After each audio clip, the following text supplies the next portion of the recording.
자, 계속해서요. 이제 초기 면담의 유형을 보도록 할게요. 좀 앞전에 한 거 이제 상담의 기법들은 구조화라든가 뭐 또 생각나는 거 뭐 있어요? 구조화, 명료화, 해석, 요약, 인도 뭐 이런 것들 앞에서 지금 얘기했던 상담의 기법들 있죠. 수용이라든가 이런 것들은 상담 전 과정 중에 쓸 수 있는 거죠. 초기 면담에서 쓸 수가 있습니다.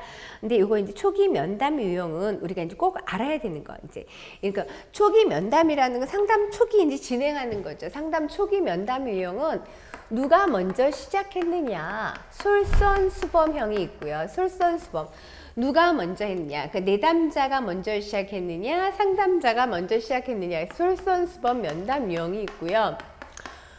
상담을 할 때 어떤 관계를 형성하기 위한 면담이 있고 정보를 찾기 위한 면담이 있어요. 그래서 정보 지향형 면담,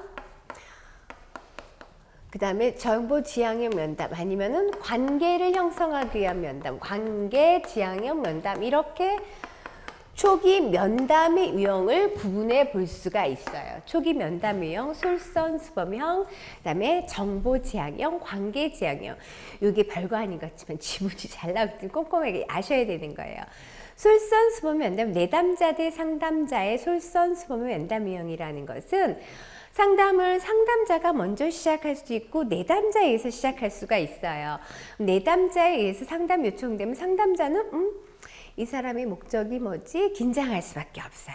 그러니까 그럴 때 내담자의 말을 잘 듣고 하면서 빨리 내담자의 목적이 무엇인지 파악해야 되는 거죠. 반대로 역으로 상담자에서 이제 면담이 요청됐다면 누가 긴장해요? 그렇죠. 내담자가 긴장하겠죠.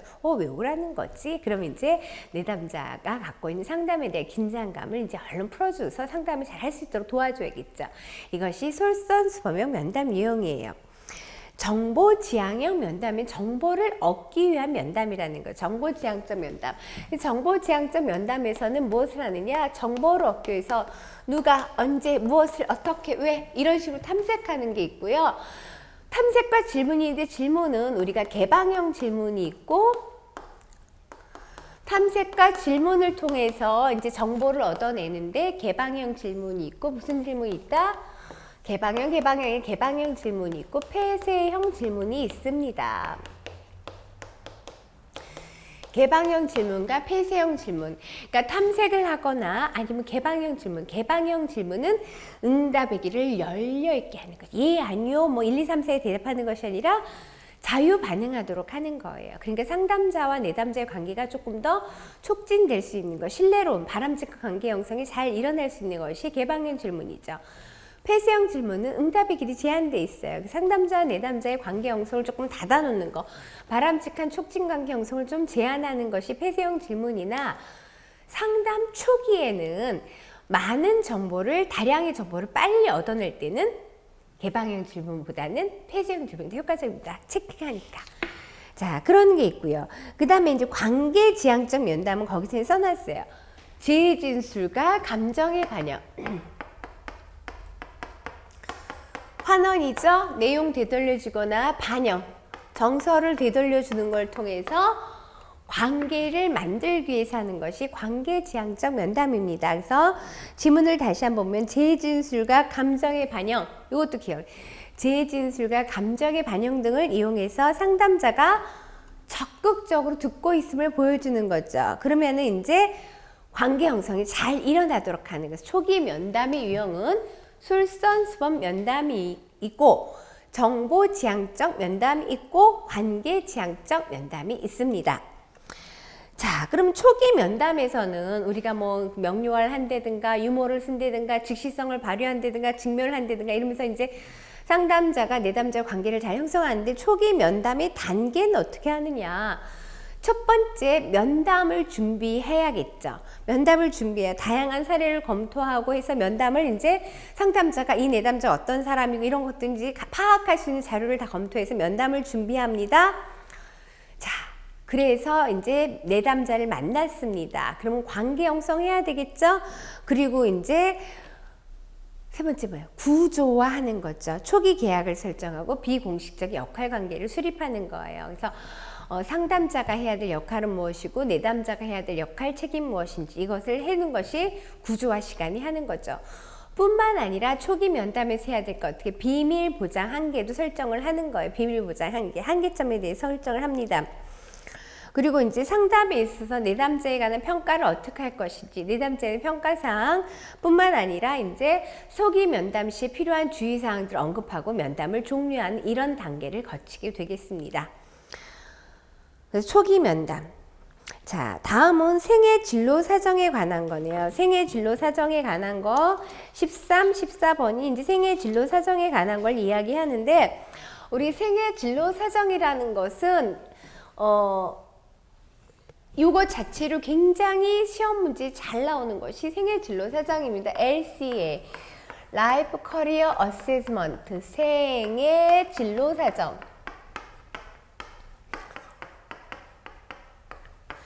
생애 진로 사정의 이론적인 배경을 보면 생애 진로 사정은 부분적으로 아들러 하면은 뭐예요? 개인주의 심리학, 개인 심리 상담, 개인 심리학의 바탕을 두고 있어야죠. 부분적으로. 왜냐면 아들러 생각하면 뭐예요? 아들러 열등감, 또 가족관계. 아들러는 이 세상의 사람들이 생각할 때 일이나 사회적 관계, 성, 세 가지 일을 수행해야 되고, 인간 이 세상에서 작업자 역할, 그다음에 학습자 역할, 그다음에 개인적 역할을 수행한다고 얘기했습니다. 생애 진로 사정은 부분적으로 아들러 이론을 바탕으로 해서 하는 건 왜냐하면 가족을 중요시했다는 거죠. 가족 관계. 생애 진로 사정. 그래서 보는 것이 뭐예요? 제노그램 본다고 했어요. 제노그램은 내담자 3세대 이상의 가족권의 직업을 표로 나타낸 것이 제노그램이다. 이렇게 얘기했어요. 그런 것도 연결이 되고, 생애 진로 사정은 부분적으로 아들러의 개인주의 심리학을 바탕으로 해서 내담자에 관해서 직업 정보를, 진로 사정에 대한 정보를 알아내고자 하는 어떤 방법이냐? 구조화된 면접법이에요.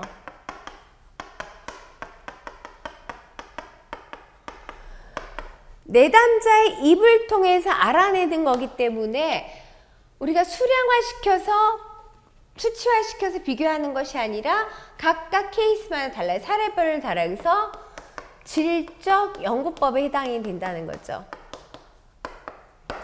자, 생애 진로 사정은 구조화된 면접법이에요. 그럼 진로 사정의 과정은 어떠냐? 진로 사정의 과정, 유형은 진로 사정. 이 구조는 변하지 않는 거죠. 구조화된 면접법이니까. 진로 사정, 전형적인 하루. 강점과 장애.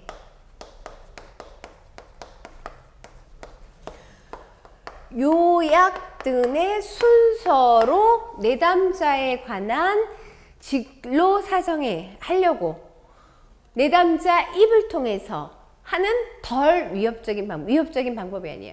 상담 초기 단계 할까요? 말기 할까요? 당연히 상담 예비 전에 초기 예비 단계에서 시작을 하는 거죠. 왜냐면은 내담자에 관한 직업 정보를 알아내려고 하는 거니까. 자, 구조화된 면접법이라고 그랬어요. 구조화된 면접법. 진로사정, 전형적인 하루, 강점과 장애, 요약. 그래서 진로사정, 전형적인 하루, 강점과 장애, 요약. 생애 진로사정의 구조, 순서, 틀이 바뀌면 안 돼. 굉장히 잘 나오는 것. 그다음에 진로사정에서 무엇을 알아보고자 하느냐. 내담자의 직업 경험이나 내담자의 교육 수준 혹은 여가를 어떻게 보내는지 알아보려고 하는 거예요. 전형적인 하루에서는 내담자의 의존성인지 독립적인지 혹은 체계적인지 임의적인지를 알아보려고 하는 거예요. 그래서 그것을 통해서 내담자의 강점과 장애점은 무엇인지 그걸 통해서 요약하는 순서로 가는데, 그러면 도대체 무엇을 얻고자 하느냐? 생애 진로사정에 얻고자 하는 정보 있잖아요. 얻고자 하는 정보. 생애 진로 사정을 통해서 얻고자 하는 정보는 자, 저기서 진로 사정에선 직업교육과 교육 여가, 그러니까 경력과 학력 있죠. 생애 진로 사정에서 내담자의 직업 경험, 당연히 교육 수준, 경력과 학력을 나타내는데 이것이 내담자의 직업 경험과 교육 수준을 나타내는 객관적인 사실을 얻고자 하는 거예요. 두 번째, 내담자의 자기가 입으로 진술하는 걸 내담자에 의해서 보고되는 거라고 했어요. 내담자의 기술과 능력에 대한 자기평가라는 거죠. 자기 갖고 있는 기술과 능력에 대한 자기평가를 알아보려는 거예요. 자, 세 번째, 스스로가 어떻게 생각하고 있느냐, 본인이 자기의 가치, 자기 인식을 알아보려고 한다는 거예요. 이것도 굉장히 중요한 거예요. 자, 생애 진로 사정 보면은 13죠. 생애 진로 사정을 통해서 얻고자 하는 정보, 이론적 배경도 중요하고 얻고자 하는 정보도 중요하고 진로 사정의 구조도 중요하고 진로 사정 구조에서 얻고자 하는 것도 다 중요합니다. 2013년까지 거의 한 해차도 안 빠지고 나왔던 것이 생애 진로 사정입니다. 누가 했냐면요, 여러분 들어본 학자 기스버스. 기스버스가 본질적으로 아들러 이론. 기스버스는 누구냐? 예언과 발달, 처치와 자극, 결함과 은옥, 진로업 상담의 목적을 얘기한 학자입니다. 자, 생애 진로 사정을 통해서 얻고자 하는 정보, 내담자의 직업 경험과 교육 수준을 나타낸 객관적인 사실, 그 다음에 내담자 자신의 기술과 능력에 대한 자기평가, 그리고 어떻게 해요? 내담자 자신의 가치와 자기 인식을 알아보려고 하는데 Life Career Assessment, 생애 진로 사정 LCA는 구조화된 면접법이라고 했어요. 틀이 잡힌 면접법이라고 했어요. 이게 어떻게 해요? 진로 사정, 전형적인 하루, 강점과 장애, 요약 이 순서로 진행하는 것이 생애 진로 사정입니다. 자, 아들러는 열등감을 극복하고 바람직한 생활 양식을 갖도록 하는데 이 생활 양식은 어디서 생기는 거라고 했어요? 어디서? 내담자가 어디서 생기겠어요? 가족 관계 속에서 형성이 되는 거라고 그랬어요. 그래서 가족 관계 엄청 중요하다고 그랬죠? 그래서 이제 진로 사정할 때 또 무엇을 본다? 제노그램, 직업 가계도 본다고 그랬어요. 내담자한테 영향을 준 직업은 무엇인지 내담자를 좀 더 잘 이해하고 파악하기 위해서 하는 것이 뭐예요? 제노그램입니다. 제노그램. 자, 제노그램을 기술하면 어떻게 해요? 내담자 3세대 이상의 가족 구성원의 직업을 표로 나타낸 것인데 이거는 꼭 생물학적인 혈연관계만 얘기하는 건 당연히 아닌 거 아시죠? 양부모나 이제 뭐 그 이모 삼촌 상관없이 왜요?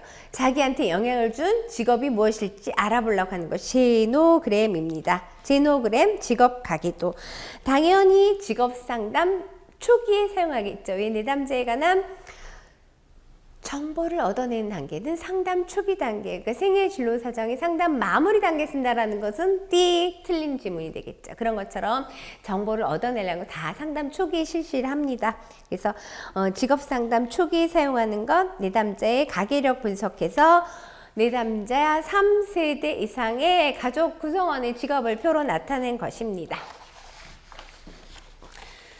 자, 계속해서 내담자 사정하기를 한번 알아보도록 하겠어요. 생애 진로만 사정하는 건 내담자에 대해서 알아보는 거죠. 내담자 사정하기. 내담자에 무엇을 사정하느냐? 여러 가지를 사정해 보는 거죠. 흥미도, 가치도, 성격도, 역할도 이런 거를 사정해 보는 거를 한번 살펴보도록 할게요. 자, 우리가 내담자 가치 사정하기 먼저 있습니다. 내담자 가치 사정하기는 흥미든 가치든 욕구든 동기든 우리가 심리 사정을 하는 것, 심리 검사를 하는 것, 1차적으로 심리 검사의 목적은 이런 것들 있죠. 예측 있습니다. 어떻게 될 것이다. 그 다음에 분류해 보는 거. 분류 또는 분류 및 진단. 심리 검사를 통해서 내가 나를 몰랐어요. 그걸 아는 걸 도와주는 거. 내담자의 자기 이해 증진.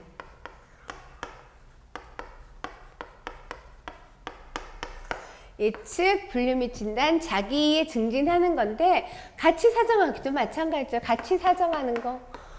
자기를 알라는 거죠. 가치 사정. 가치 사정.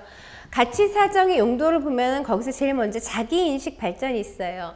자기의 가치를 제대로 모르니까 우리가 모든 심리 검사 사정하는 것은 내담자가 정확히 자기 자신을 객관적으로 알지 못한다는 전제가 있으니까 하겠죠. 잘 알면 할 필요가 없죠. 그래서 이제 자기 인식을 발전시키는 것. 또한 내담자 현재 직업 불만족의 근거는 뭐냐 이거죠. 내담자가 이제 그 가치 진로적 가치를 중심으로 진로 접근하는 가치 중심적 진로 접근 모형에서 뭐예요? 내담자의 가치가 진로를 선택하는 영향을 준다는 거죠. 흥미는 별로 행동의 표준작용이 되지 못한다라고 얘기하는 가치 중심적 진로 접근 모형이었는데 굳이 거기서만 가치를 사정하는 건 아니죠. 하지만 이 가치를 통해서 내담자의 자기인식 발전, 현재 직업이 불만족이 뭐냐, 네 가치랑 안 맞는다, 이런 걸 알아보는 거. 그 다음에 역할 갈등의 근거 원인이 어디 있냐. 역할 갈등은 뭐예요? 역할 전달자가 하는 기대하고 역할 수행자의 기대가 상충하는 것, 충돌하는 것이 뭐예요? 역할 갈등이라고 그랬어요. 그래서 개인 간 역할 갈등이 있고 개인 내 역할 갈등이 있어요. 가는 역할이 두 개에서 충돌하는 거. 내는 신념 간의 충돌이라고 있어요. 근데 이 역할 갈등의 근거가 어디 있느냐, 이것을 알아보기 위해서 가치를 사정한다는 거. 또 하나, 동기가 잘 활성화되지 않아요. 성취도의 근거도 없어요. 이런 것들을 확인하는 거. 저수의 동기, 으쌰으쌰하지 못하는 건 뭐냐. 그 다음에 성취 근거가 어디 있느냐. 이거죠. 혹은 이제 이 가치 사정을 통해서 개인의 다른 측면들을 사정한 예비 단계로 우리가 가치를 사정해 볼 수 있다라는 거예요. 또 하나 마지막으로 이 가치 사정을 통해 직업 선택이나 직업 전환의 전략을 할 수 있도록 가치를 사정해 본다는 것입니다. 자, 가치 사정의 용도였고요. 그러면 이제 그 가치 사정하는 방법은 뭐가 있냐? 가치 사정하는 방법은 여러 가지가 있는데 가치 사정하는 방법 중에 지금 자기 보고식이라고 있어요. 지금 흥미라든 가치라든가 우리는 많은 것들이 자기 보고식 책에서 의존하게 됩니다. 그래서 자기 보고식 가치 사정법이 6가지 중에 처음에 체크리스트의 순위 매기기. 체크리스트에 가치 순위 매기는 거죠. 내가 갖고 있는 가치 순위가 뭐냐? 돈이 먼저인지, 요리가 먼저인지, 교육이 먼저인지, 옷이 먼저인지 이런 거 알아보는 거죠. 자, 그 다음에 또 뭐 있어요? 과거에 어떤 걸 선택했는지, 그거 선택했다는 것은 그대가 그것을 가치 있다고 생각한 건 아닙니까? 라는 거죠. 과거 선택 회상하기. 과거 선택 회상하기. 자, 세 번째 뭐예요? 절정 경험 조사하기. 즐거웠던 경험이에요. 절정 경험. 절정 경험 조사. 그 다음에 너 돈 어디다 썼어? 시간 어디다 썼어? 자유시간. 노는 데 썼는지 공부하는 데 썼는지. 그 다음에 금전. 돈, 자유시간, 금전 어디다 썼는지 알아보는 거. 자유시간, 금전 사용하기. 그 다음에 꿈꾸는 거죠. 야, 너의 백일몽이 뭐냐? 환상이 뭐냐? 백일몽. 아, 백만장자 되는 거 아니면은 뭐 이렇게 딱 자고 일어나면 피아노 엄청 잘 쳐지는 거 이런 거 백일몽이죠. 그 다음에 존경하는 사람을 통해서 그 사람의 가치를 알아보면 존경하는 사람 기술하기. 그래서 이런 것들이 나오면은 이것은 뭘 하는 방법이다? 가치 사정하는 방법이라는 거죠. 그래서 가치 사정하는 방법 1차 때는 이걸 알고 있어서 강의를 들었다면 찾아낼 수 있어요. 체크리스트의 순위 매기기, 과거 선택 회상하기, 절정 경험 조사하기, 자유시간 금전 사용하기, 백일몽 말하기, 그 다음에 존경하는 사람 기술하기. 이것이 이제 가치 사정하는 방법이었습니다. 자, 계속해서 흥미 사정을 목적은 뭐냐? 흥미 사정이든 가치 사정이든 그걸 통해서 자기를 좀 더 안다라는 거죠. 알게 된다라는 것.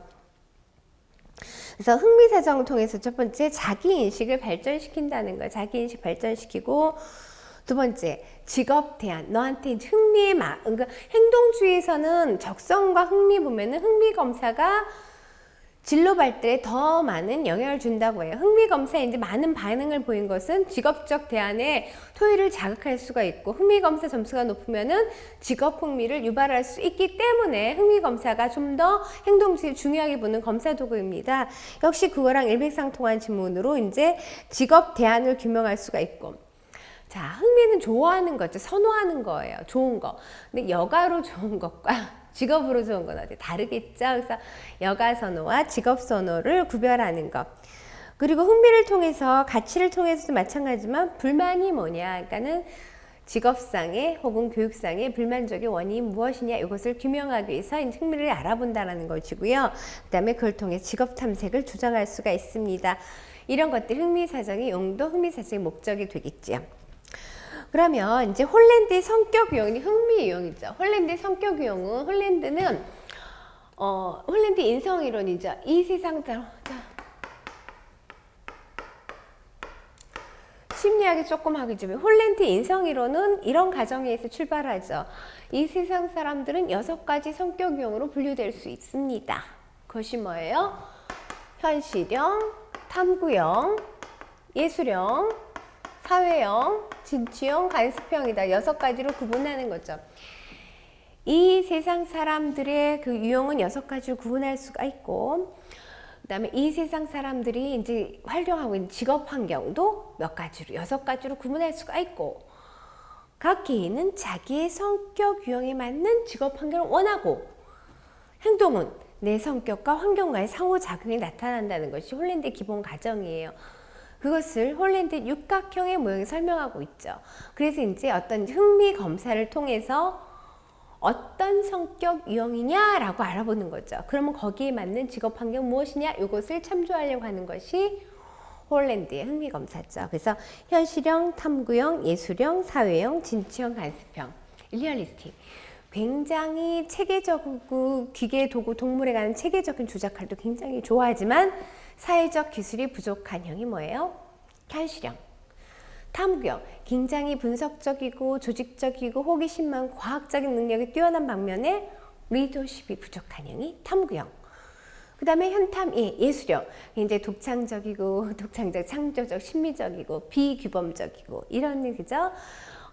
창의적인 활동을 좋아하지만 규범적인 성격은 부족한 것이 예술형. 사회형은 다른 사람과 함께 일하거나 다른 사람 도와주기를 좋아하는 형. 그렇지만 체계적인 조작 활동, 질서 정연 활동을 싫어하는 형이 사회형. 그 다음에 진취형, 기업형 혹은 진취형은 어때요? 리더십이 뛰어나요. 그래서 어떤 조직이나 경제의 목적을 위해서 타인을 잘 조작하는 능력이 뛰어나지만 과학적이고 조직적이고 이런 활동을 싫어하는 거. 그 다음 마지막으로 관습형, 규칙 규범 잘 지키고 체계적인 자료 재생산 잘하는 형. 그렇지만 창의적인 활동은 싫어하는 형이 뭐예요? 관습형. 이렇게 성격 유형을 나타내고, 그 성격 유형에 따라서 이제 흥미 검사를 통해 성격 유형을 알아내는 거예요. 흥미 검사는 활동 검사, 유능성 검사, 선호 직업 검사, 선호 분야 검사, 일반 성향, 이렇게 5가지를 통해서 6가지 흥미 유형을 알아보는 홀랜드 이론입니다. 자, 내담자 사정을 할 수 있다는 것은 홀랜드 성격 유형에 따라서 또 하나 이제 MBTI가 나왔는데요. MBTI도 우리가 이제 굉장히 중요하게 다루는 거. 홀랜드 인성검사는 이렇게 해서 그 뭐 현실형, 탐구형, 예술형, 사회형, 진취형, 간습형의 성격 유형에 따라서 각각의 무엇이다. 그 자기한테 맞는 성격 유형이 있고 거기에 대한 직업 환경이 있다 알아보려는 것이 이제 홀랜드의 거고요. MBTI는 이것도 직업 상담에서 많이 쓰는 검사 도구예요. 마이어브릭스 타입 인디케이터, 성격 유형 지표, 이렇게 되는 거예요. 마이어브릭스 성격 유형 지표인데 4가지 성격 차원을 조입해서 총 16가지 성격 유형을 가지고 이제 설명을 하면서 직업 상담에서 많이 활용하는 검사가 MBTI입니다. 그래서 이 4가지 성격 차원을 구분하는 게 상당히 중요하죠. 그래서 무엇에 따라 처음에 이제 무엇에 따라서는 에너지의 방향, 에너지가 어디로 쏠린다, 에너지의 방향, 주의 초점에 따라서 에너지의 방향, 주의 초점에 따라서 외향형이냐, 내향형이냐.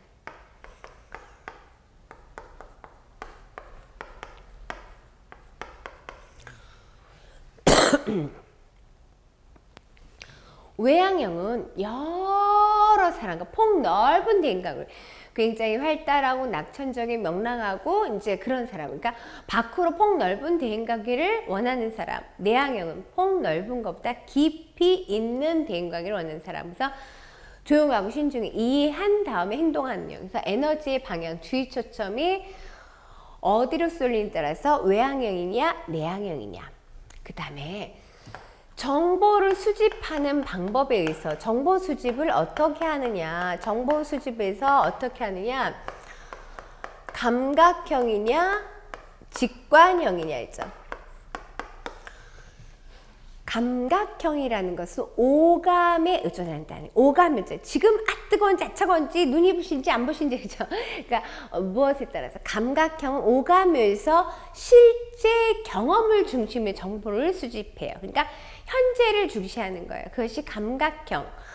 직관형은 오감이 육감, 영감, 미래지향적으로 정보를 수집하는 형이죠. 이렇게 보는 거. 자, 그 다음에 판단을 어떻게 하냐. 판단 양식에 따라서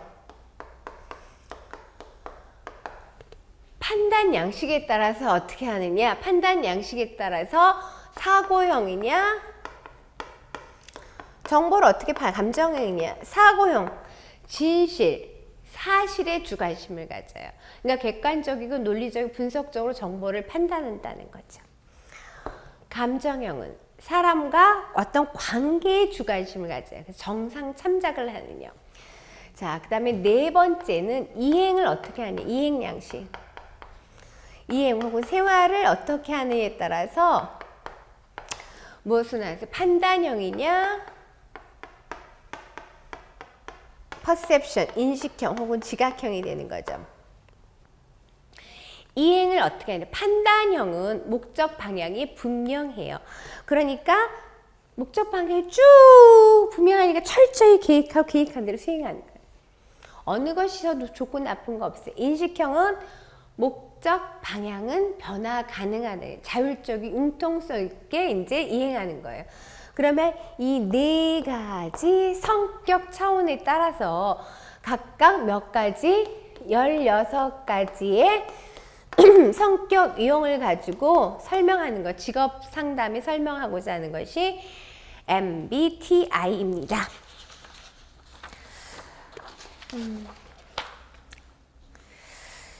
계속해서 이제 내담자 인지적 명확성 사정하고 행동을 이해하는 거에 대해 생각해 볼 건데요.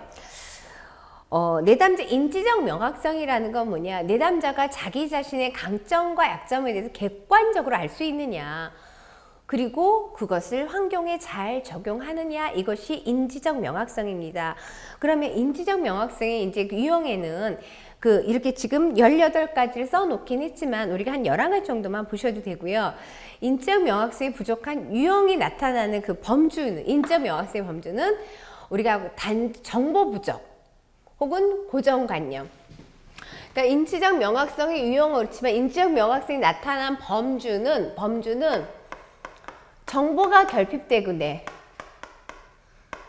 인지적 명확성이라는 건 뭐라고 했어요? 자기 자신에 대해서 강점, 약점을 객관적으로 알고 환경에 잘 적용할 수 있냐 이라고 했어요. 정보가 부족해서 그렇지 못하거나 아니면은 고정관념, 편협적인 가치관 이런 것 때문에 이제 인지가 불분명할 수 있고요. 그 다음에 정신건강의 문제인데 정신건강이 심각하지 않고 경미한 정신건강 문제.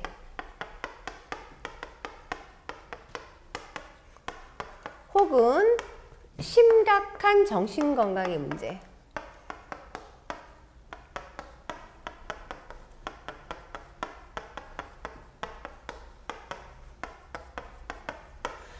혹은 기타 요인, 일시적인 어떤 스트레스에 의해서 뭐 사별이라든가 이혼이라든가 기타 일시적인 스트레스에 의해서 인지가 불분명한 범주가 있어요. 그래서 여기 나온 대로 인지적 명확성이 부족한 내담적 유형이 있어요.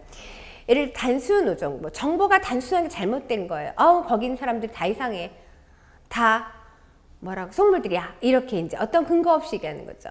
복잡 오정보도 있어요. 단순한 오정보에 있어서 이제 좀 더 구체적으로 내가 그래서 거기 사람들 왜 다 거기 2명을 아는 다 이상해. 이렇게 조금 더 복잡하게 이런 것도 있죠. 구체성이 결여된 내담자는 뭐냐? 요즘 사람들이 뭐 제가 예를 들 때 말이에요. 사람들이 얘 보고 이쁘대요. 이렇게 얘기를 하죠. 선생님 사람들이 저보고 이쁘대요. 그러면은 누가요? 이렇게 물어보죠. 다요. 다 누가? 이거죠. 구체성이 결여된 건 얘기를 할 때 구체적이지 못하고 요즘 사람들 다 이상해. 다 어렵다 그래. 다 도대체 어렵다. 우리 뉴스에도 많이 세상이 다 어려운 것 같습니다. 근데 또 어려워도 잘 사는 사람 잘 살잖아요. 그러니까 구체적으로 이야기하지 않는 것. 그 다음에 가정된 불가능, 불가피성이 있어요. 가정된 불가능은 뭐예요? 해보지도 않고 못할 것이다라는 거. 해보지도 않고 피할 수 없을 것이라고 하는 거. 그러니까는 나는 뭐뭐 할 수 없을 것 같아요. 이렇게 얘기하는 거. 해보지도 않고. 나는 시험에 떨어질 것 같아요. 이러는 거. 해보지도 않고. 이런 것이 이제 인지적 명확성이 부족한 유형이에요. 이런 것에 따라 이제 내담자들의 유형에 따라서 개입 방법 달라지긴 합니다. 그 다음에 이제 원인과 결과 착오 유형이 있습니다. 그래서 가장 대표적으로 많이 나오는 것이 이런 지문입니다. 아유, 선생님, 제가요, 사업을 하고 싶거든요. 그런데요, 하나 딱 고민이 있어요. 왜요? 사업하면 여자들이 이혼을 많이 한다네요. 이러죠. 그러니까 이 내담자가 가장 우리가 시험 문제에 많이 나오는 지문이 그거예요. 사업이 이혼을 시키는 건 아니죠. 그렇죠?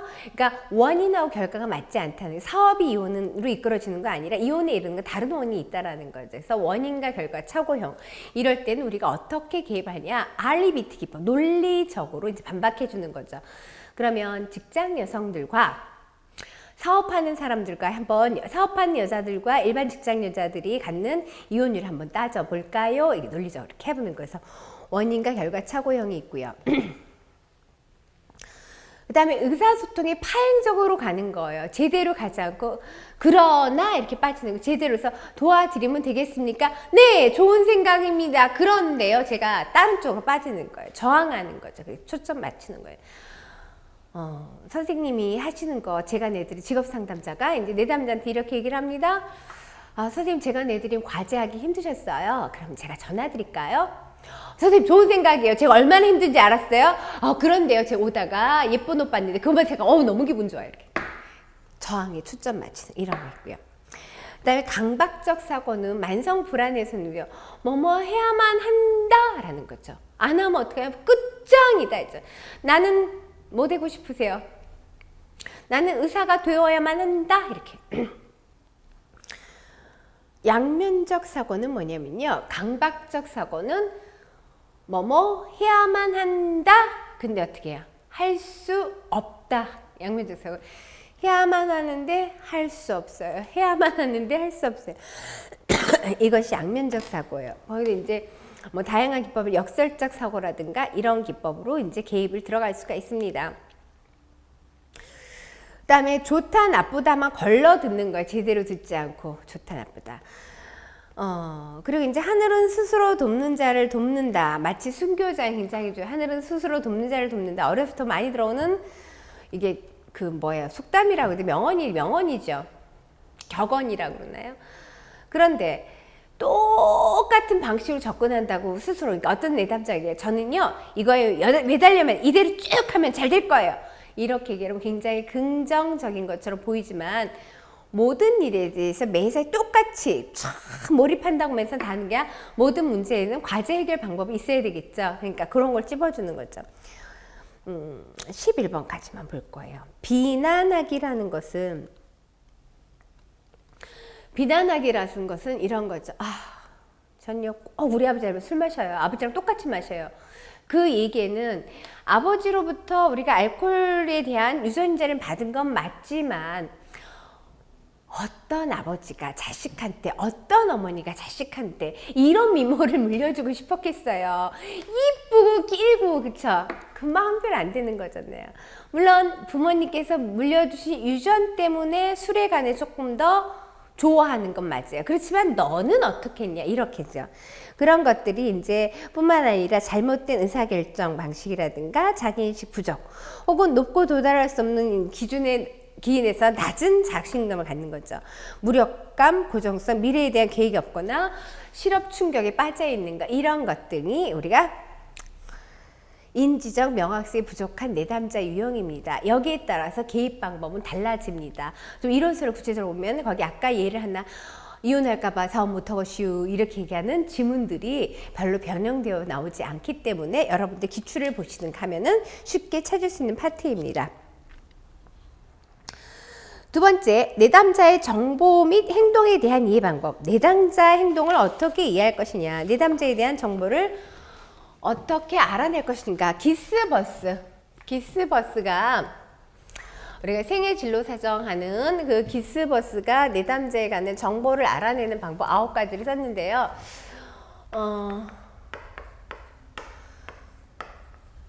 기스버스와 무어라는 학자가 내담자 행동 이해하고 가정하는 방법입니다. 그래서 이제 9가지를 한번 외워야 되는데 가외, 변, 전, 의, 근거 없는 저항을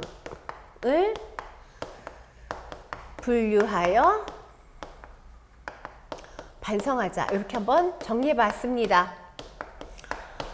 여기 이제 9가지 기스버스가 무어가 얘기하는 내담자 행동 이해하는 방법입니다.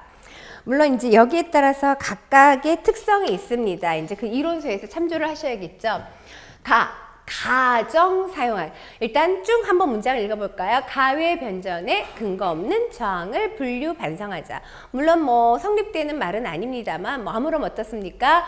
가외 변전에 근거 없는 저항을 분류 반성하자. 외우는 게 중요하죠. 가정 사용하기. 이것은 그 종류를 알아내는 게죠. 가정 사용하기. 왜? 왜곡된 사고 확인하기. 변명에 초점 맞추기. 전이된 오류 정정하기.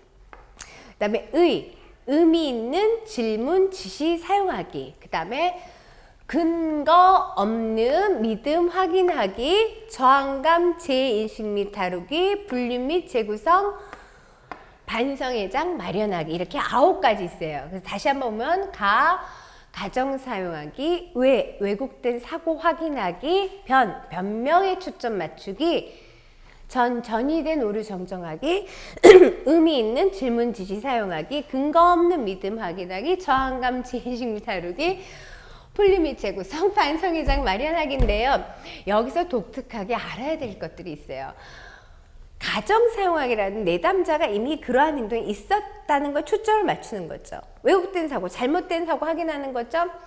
변명에 초점 맞추기. 변명이란 뭐예요? 자기 자신을 좀 더 좋게 보이려, 실제보다 좋게 보이려는 거 변명이죠.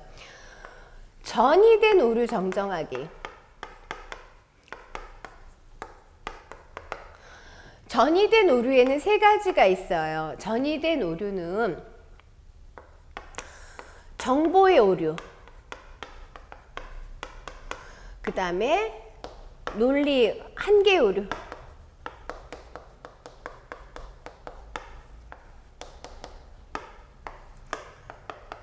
논리적 오류, 이런 것들을 수정해 주는 것입니다. 전이된 오류 정정하기.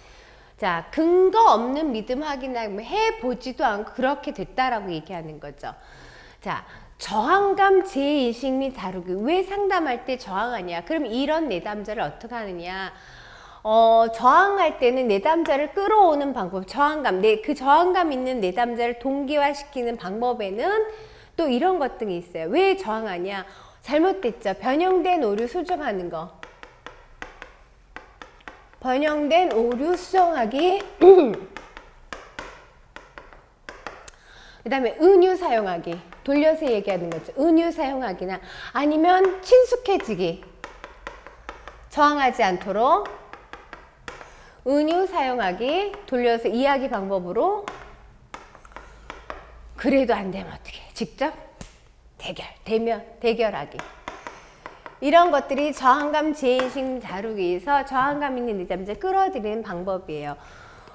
분류 및 재구성 있고 반성회장 마련. 웰펠에 7단계 반성회장 마련하기도 있어요. 그래서 이제 내담 1단계부터 7단계까지 있는데 이런 걸 통해서 내담자에 대한 정보를 얻어내는 방법이죠. 내담자에 대한 정보를 얻어내는 방법. 그래서 이제 여기 각각의 9가지 방법에서 독특한 외워야 될 것, 정리해야 될 것. 그 중에 하나가 이제 전이된 오류 정정하기죠. 전이된 오류 정정하기는 정보의 오류, 한계의 오류, 논리의 오류가 있는데 정보의 오류 예를 들어서 삭제한다든가 이제 불분명한 동사라든가 불확실한 그 명사를 쓴다든 이런 정보가 잘못된 오류를 포함하고 있는 유형입니다.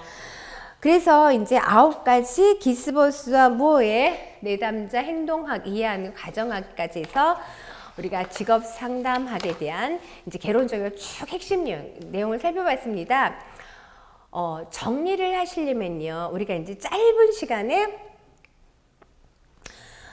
진짜 상당히 볼륨이 많은 한 200여 페이지 대형 내용을 갖다가 저게 이제 짧은 시간에 축약적으로 봤어요. 그래서 상담 이론을 정리하실 때에는 상담 이론에는 상담 직업 상담학을 정리하시는 것을 제가 정리해서 말씀드리면은 물론 심리학과 연계성이 있습니다. 근데 그걸 차치하고더라도 상담 이론은 1, 2차를 다 준비하셔야 되는 건 맞죠? 우리가 상담학과 심리학을 포기하고서는 직업상담사가 절대로 상담에서는 절대로라든가 반드시라든가 항상이란 이걸 쓰는 건 옳지 않지만은 직업상담학과 직업심리학을 포기해서는 절대로 직업상담사가 될 수 없습니다. 그래서 물론 어떤 과목도 다 중요하겠지만 이제 그 상담학 시간이 상담학을 얘기하면은 상담에서는 이론적인 배경을 아는 것이 중요하고 그리고 각각 꼭 집어서 외워야 될 것은 그때 외우면 돼요. 문제 풀어서 보면 돼요. 이론적인 배경을 아셔야지만 여러분들께서 어디까지 2차 영역까지 이론적 배경을 두드려 2차에 이제 2차에 잘 진술되는 것은 상담 과정, 상담 목표, 상담 기법 이런 것들이 잘 나와요. 물론 꼭 집어 다른 것도 나오지만 그렇기 때문에 이론적 배경을 탄탄히 하시는 것이 굉장히 중요합니다. 이론을 이렇게 뭐 단어 공부하시지 말고 흐름을 보시면 너무 막연한가요? 명료화가 안 됐나요? 이렇게 보시면은 아마 여러분들 2차까지 그 내용을 잘 갖고 가시기가 무리 없으실 거라고 생각합니다. 좋은 기회가 된다면 본 강의에서 여러분들을 만나기를 기다리고 있겠습니다. 고맙습니다.